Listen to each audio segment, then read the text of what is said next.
There was plenty of time on the debate stage to rehash everything we already knew about the candidates' positions on healthcare more broadly, but with only weeks until New Hampshire's primary, none of the candidates seemingly feel it necessary to bring up the greatest public health crises the state currently faces. Mortality rates for the young and middle-aged in the state are surging. A recent study showed that New Hampshire had the highest increase in deaths for those 25 to 64 in the entire nation, with many of the deaths attributable to overdoses. As someone who struggled with an opioid addiction, calls New Hampshire home and now lives in a neighborhood with one of the highest fentanyl overdose rates in the country, the issue is personal. I've gone to see most of the candidates and even asked a handful of them direct questions about their drug and addiction policies. While not all of their policies are perfect, their plans tend to take some important steps forward. But there is only one candidate who makes the issue an extended part of every stump speech. They addressed the epidemic head-on earlier and more often than any other candidate I've seen. Their supporters likely believe that this is the only person who can and will fight for their communities and truly make a difference on the issue. That candidate is President Donald J. Trump. By my rough count, Trump dedicated as much time to the issue in his last speech in New Hampshire than it's been given in all Democratic debates so far combined. Trump talked about the opioid crisis consistently through the 2016 election. He gained ardent followers who were single-issue voters on the belief that he could save their communities. Once in office, he failed to give the issue the time and attention in governing that he had committed to it during campaigning. But that doesn't mean he won't campaign on it again.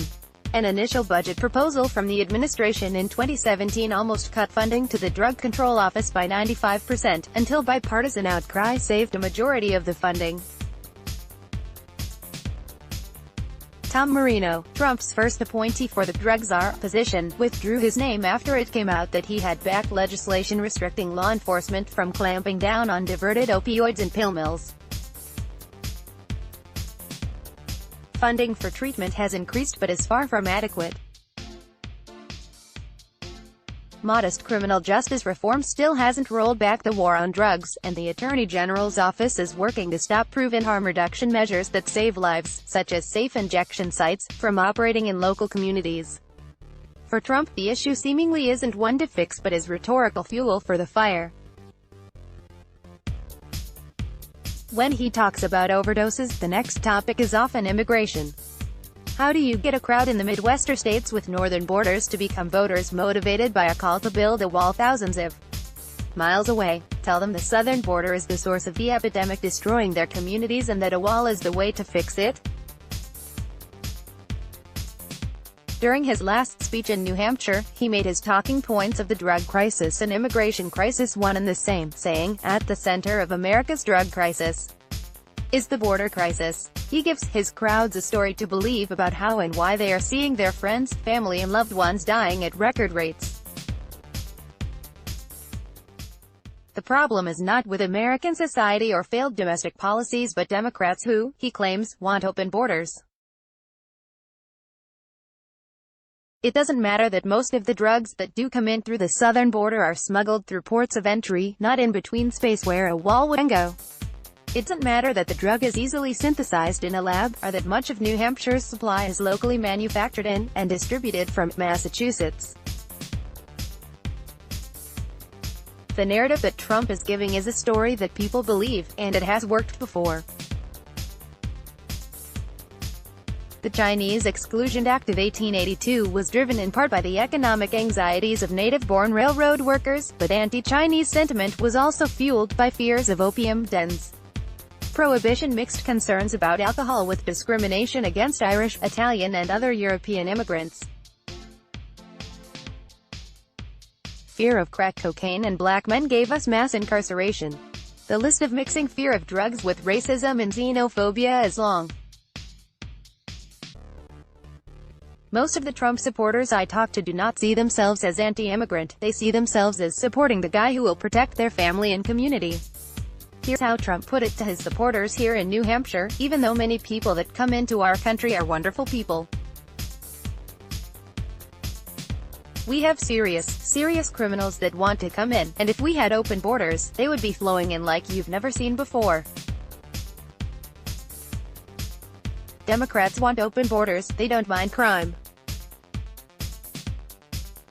We do mind crime, and that's the way it is. You can't combat this argument by appealing to facts about crime, how immigrants add to the economy, or even our nation's immigrant heritage. People feel afraid of an epidemic they don't understand, and Trump provides a story that explains what they are seeing. If Democrats can't counter with a compelling narrative, Trump's version will win the day. He called my state a drug-infested den, because that is precisely the problem his supporters see, and what he promises to fix. While addressing addiction and the overdose crisis doesn't make it into the top list of issues motivating voters, Americans agree that it is a bigger problem facing our country than any other issue. It is impossible to disentangle from other leading issues such as immigration and health care. Democrats aren't ignoring the issue, but they aren't campaigning on it as they should. They are missing the opportunity to talk about compassion, looking out for your neighbors, and the fundamental dignity of every human being. It's an epidemic that has devastated many communities where Trump's support is strong, and Trump has broken his promise to make a real difference. There is one more debate before New Hampshire voters go to the polls. The candidates have another chance for a substantive discussion on how to address the overdose crisis. Trump will make his case, but will the Democrats? Let's block ads. Why?